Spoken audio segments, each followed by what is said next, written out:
who was one of the old Ice Patrol, and his name was Mike Butters, former Comet. Michael, how you doing? Very good, Bob. It's good to talk to you again. Now, listen, I see here Anaheim Bullfrogs, 1993 Rollyhocker International World Champions, right? That's correct. And you were a part of that group?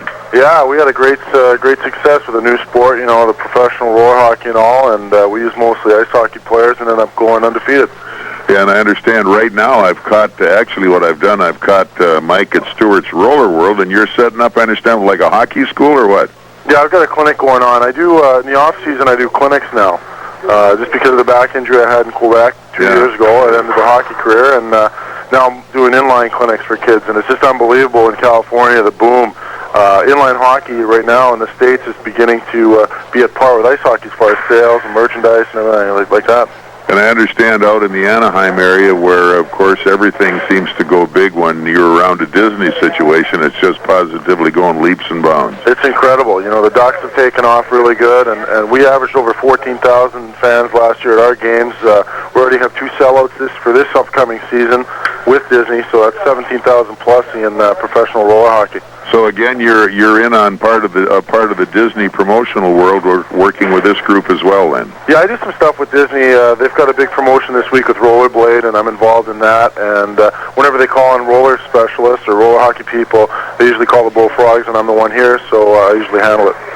And folks, when we were down in San Diego the night before we played there, Mike was down and had a cast of quite a few, and you were cutting some kind of a movie or a promotion, weren't you? Yeah, it's incredible. But that was ice hockey. That was ice hockey. I was skating one day just for fun, trying to get back into shape, see if I'm making goal at the Komets again, and these guys saw me skating. They asked if I'd be in an ice hockey movie. You read the script, and the rest is history. We just finished filming last week, and it's going to be out for release in November.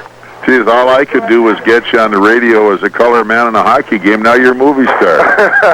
Well, they say I prolonged your career by 5 just by that season I spent with you, Bob.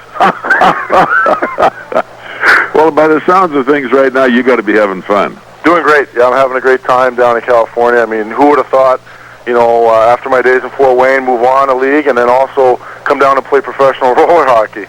Well, I know when you left us, you had a pop at the Apple there a little bit. You got in the American League for a while, didn't you? Yeah, I got a contract with Detroit. Was under contract with them for a year, and then I signed with Quebec after that for 2 seasons, and then I was hurt up in Quebec against Ottawa my second year there. Yeah. So that kind of did that put a final fini on your ice hockey career? Is there? Well, originally the prognosis was I was paralyzed temporarily for about 4 months. And I had laser surgery, and the surgery was successful. So now they're saying there's a chance I may be able to come back and play. And I know I bumping into you and Gabby Boudreau up in Fort Wayne. I was giving him the gears about maybe even bringing me to camp next year. And, I'll be working hard, and if I'm able to come back, I'd like to give it another shot.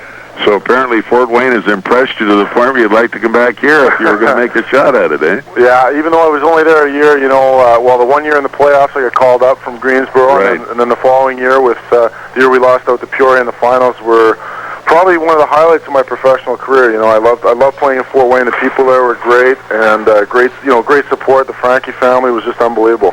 And of course, you played with a heck of a group, including a group they had a big T-shirt out on called the Ice Patrol. Yeah, that's right. Steve Fletcher and Kevin Kaminski, myself, and Robin Bawa. And I see Robin now. He was up with the Ducks most of the year, and I get a chance to bump into him, and he still talks about his fondness for Fort Wayne. He was in here, of course, the other night. We played San Diego and shut him out 6-0, which didn't help his disposition any. No, he's had a tough year. He was playing well for the Ducks. He just wasn't seeing a lot of ice time, and with guys like Stu Grimson and Todd Ewan, he just wasn't getting a chance to play. Yeah. But it's just so interesting that all of a sudden, from ice hockey, you jump right into inline hockey, Mike, and right off the top, you come up with a world championship. You didn't waste any time, did you? No, that's for sure. Chris McSorley, Marty's brother, when he phoned me to come out here, he said he was going to go with all ice hockey players, and all the other teams went with a mixture of roller hockey players, a few ice hockey players. Well, you can teach a roller ice hockey player how to play roller, but you can't teach a guy who's never held a stick in his hand to play hockey. That's right. And you get the rest of the skills, regardless of whether you're on wheels or on ice, you have to have. Right. And with the fan support the support was tremendous because A little small fact about Anaheim, they've never won any kind of championship whatsoever, whether it be amateur or professionally, so to accomplish that was just great. You know, the Rams aren't doing so well, the Ducks are a new team, the Angels have never really had much success, so the fans are really behind us. Now, is the team that's in San Diego right now, are they signed for a different team, or are they going to sign with the Bullfrogs? I know I'd read an article where a lot of the present Gulls were signing up to play inline hockey. That's right. Well, they have the same owner. The guy who owns the Gulls there, he owns the Barracudas, which is San Diego's roller hockey team. Okay, yeah. So Freddie Comray's got that too, then. Yeah, and actually we had our draft last month, and our coach was not able to make the draft, so they had myself as well as another I.H.L. player, Brad McCauley. We made the drafting and traded for Max Middendorf. No kidding. So we're going to try and lure him down this summer as well. He was with San Diego. And, right. Dan Shank is another player that's probably possibly playing. They've talked with Lonnie Loach about playing. So Larry Floyd's definitely committed. So you're going to see a good sprinkling of I.H.L. players as well as a few American League players. A little bit about the background. Now, these guys certainly get paid for doing this. Oh, definitely, yeah. Yeah, the salaries are, I think, about $500 a week per player. So it's not quite what the guys in the International League are accustomed to. But when you ask a guy to come down and try surfing for the summer and pay him $500 a week to play, you know, maybe 2 games here and there, it's sure worth it. Is it what kind of contact, Mike? It's full contact. It's full body contact, and there's a lot of collisions out there because with ice hockey, you know, you've got the skates and the ice. You can just throw on the brakes and stop dead. Well, with roller, it's a lot harder. You got to learn the sport over again, and it's a lot tougher to stop. So there are a lot of big bangers. Gee, I guess so. I bet you the boards and the glass take a beating all over the place. Yeah, well, so's my face a few times into the glass. Well, that's incredible. I know I've tried the inline skates, and that's one of the things. I know. I guess you get to the right skill level, you can do. But my goodness, I'd want plenty of room before I decided to try to stop. Oh, yeah. And you guys have to turn and wheel and go back up ice? Yeah, the rules are a little bit different, actually. We play 4-on-4, and there's no blue lines. We have a red line. So in order to be offside, to be onside, you have to carry the puck over center, and to be offside, you know, if you pass across center, it's considered an offside. Okay, so you only have 2 zones, like a basketball court. You go over the timeline, you're in the front court. That's right. And you're going to see, last year we saw games 18-16, 21-12. It's really a high-scoring affair. The same size hockey nets. It's just goalies are facing 80-90 shots a game because there's only, like I said, 4-on-4. Pretty wide open. Yeah. If you have a power play, you're talking about either a 4-on-3 or even if there's 2 penalties called, you're playing with 2 guys out there. You could have a 4-on-2 situation. So these goalies really get peppered, and it's moved a lot of guys up in careers. We've had the 15 guys that played for us last year.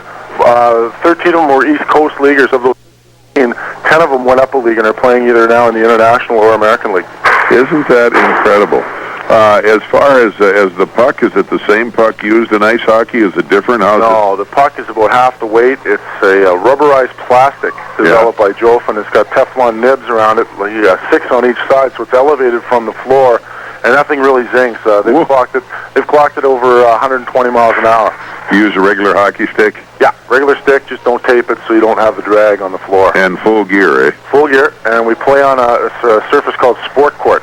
It's like a tile surface that really grips, and the teams that don't have that, we play on cement with a roll-on paint, which provides a little extra glue there for the guys. Oh, okay. I imagine, I was going to say, when you get decked, that's got to be a little abrasive.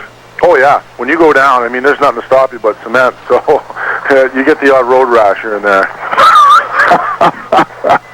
How do you, I imagine goaltender's got to be the toughest thing to find, eh? Definitely. These guys, I mean, to put these guys in the net and have them face tonight, like I said, now we had 102 shots one game on a team. So you ask any goalie to face half that in the International League, you know they're going to get peppered. You have to carry them out in a straitjacket after that. Well, that's incredible. What do you think it'll ever, I mean, you know, it's strong on the West Coast. We understand there's also a league of sorts in Florida. Well, our league had 12 teams last year, 6 of which were in California. We've expanded to 24 teams, including New Jersey. Mark Messier bought a team in Tampa Bay. Miami has a team. New York has a team. Philadelphia has a team. Dave Schultz is running that operation there. Yeah. Montreal expanded. Edmonton, Vancouver, Calgary. So you're really seeing it's going to become a North American sport. So you're actually selling, quote, franchises, eh? Yeah. Oh, yeah. They've They expanded by 12. They're hoping to go up to 36 teams by next year. What's it cost to get a franchise in this situation right now? Actually, last year it was quite affordable. You found that you could get a franchise. Your original cost was $150,000. That was the franchise fee. But the good thing about this league is they have all the ownerships. They put the payroll up front into escrow for the players. Oh, yeah. So that way, if a team does fold, a team can never fold because all the guys are going to get paid regardless. So at least their salary for the term of the league season is already guaranteed in the bank. That's right. And it's a strong league. I mean, we're going over to Japan in the first week in May to play a series over there, Team Canada versus Team USA. They're just making up an all-star team of existing players. And they've got plans. 10 teams already have signed on for Japan for 1995. And another 8 teams, I believe, in Australia have signed on. So it's going to be a worldwide league.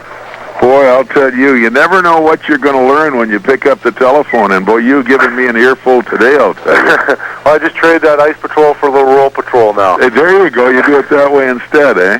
Well, I saw a couple. I was leading the draft list, and Chinner got picked up by a team. So did Brian McKee. No kidding. Yeah, Chinner got drafted by, I believe it was either Philadelphia or Pittsburgh. One of them guys drafted him, but it'd be tough to get him out of the fort, that's for sure. Yeah, you never know. And he has such a tough season anyway. He's so small, he gets beat up so bad, he needs a couple of months to heal. Yeah, well, you get that little guy in 84 games, and it's going to take its toll, that's for sure. Is it more trying? I imagine it's got to be a lot harder to skate than it is on ice. Oh, definitely. It takes a good 2 weeks just to try the transition to get used to the blades, and the ice boots are the same, but you need different wheels for every surface, and it's really a technical change that really has to be worked on. For heaven's sake, that's just an incredible story. No doubt about it at all.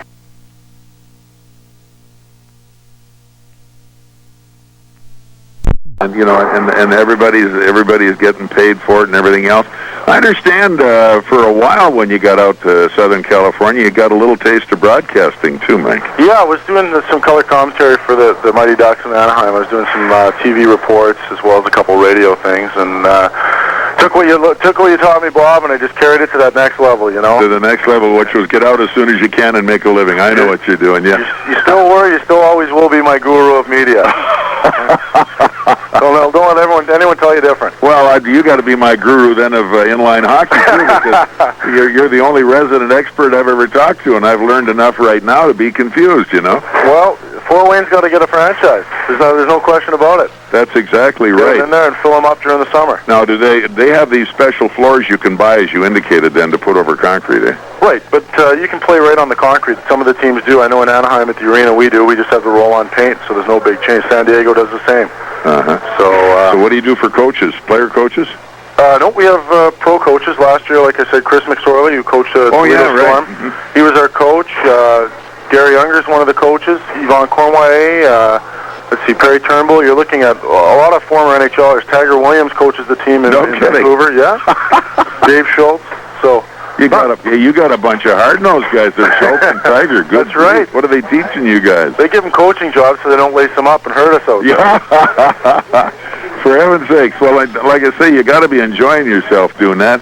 And like you say, you think you might try to get in the condition and see if Gabby will give you a swat at another training camp, eh? Yeah, we talked about it. I remember I mentioned Gabby when I saw him in San Diego, and I'm in shape now. It's just a matter of getting the back healed up, and once that does, I'll have to make a tough decision whether I want to come back and play. And if I do, obviously I'm going to have to start at probably the third rung level, but as long as I can work something with Gabby, I'd love to be back in the fort. And I will say one thing, folks. When I met Mike, I was sitting in the San Diego arena on a Thursday night watching Cincinnati in the Gulf play, and this guy plopped down and he said, "Chaser, how you doing?" I had to look twice because you kind of let your hair get out of control. California will do that to you. I bought a surfboard and just let the hair go down, yeah. So you're left. Good heavens. How's your surfing? Oh, not too good. Not too good. I hit a pier last week. Ouch. Ouch. Yeah, well, you live and learn. I guess so. Well, hey, number one, take care of yourself. Don't hit any more piers. Okay, Bob. And number two, I really appreciate the time you took on this. And I know a lot of folks, Mike, have wondered what's happened to Mike Butters because one thing you always did, you were 100%er when you were on the ice. You were an exciting hockey player. And I think the fans appreciated everything you gave to the game. Well, thanks very much. Yeah, I know I really appreciate playing Fort Wayne. I met a lot of friends there. on and off the ice, and there was a few families that were dear to my heart there, and I would really love to come back and see him someday. Well, any day, Mike. We'll find you a place to sleep overnight and bring the golf clubs, and let's have some fun. Well, maybe I'll do some golf commentary with you. Hey, there we go. We'll just get this whole gamut going. No problem at all. Michael, thanks. Good luck to you, and have a good summer in California, and that's not hard to do. Okay, Bob. Thanks very much. Good talking to you. There you go. That's what happened when I cracked the phone with Mike Butters, one of the old Ice Patrol members, and there you go, Gab. He's a beauty. He's a beauty, I'll tell you. He says he's in good shape. We were out there. He was 2 D-rays. Yeah, well, he was in really good shape. About 265. No, but I mean that when I say when you put Butters over the boards, you got what he had. Oh, and he was tough. Oh. I mean, that day in Milwaukee when he took 3 guys on in one shift, and he beat the crap out of all of them. I knew there was no one was going to tangle with him for the rest of the year. No, I would say probably that, Mike, of all the people we've had here, and hey, we have had some real meanies, had to be as tough as anybody that ever laced on a pair.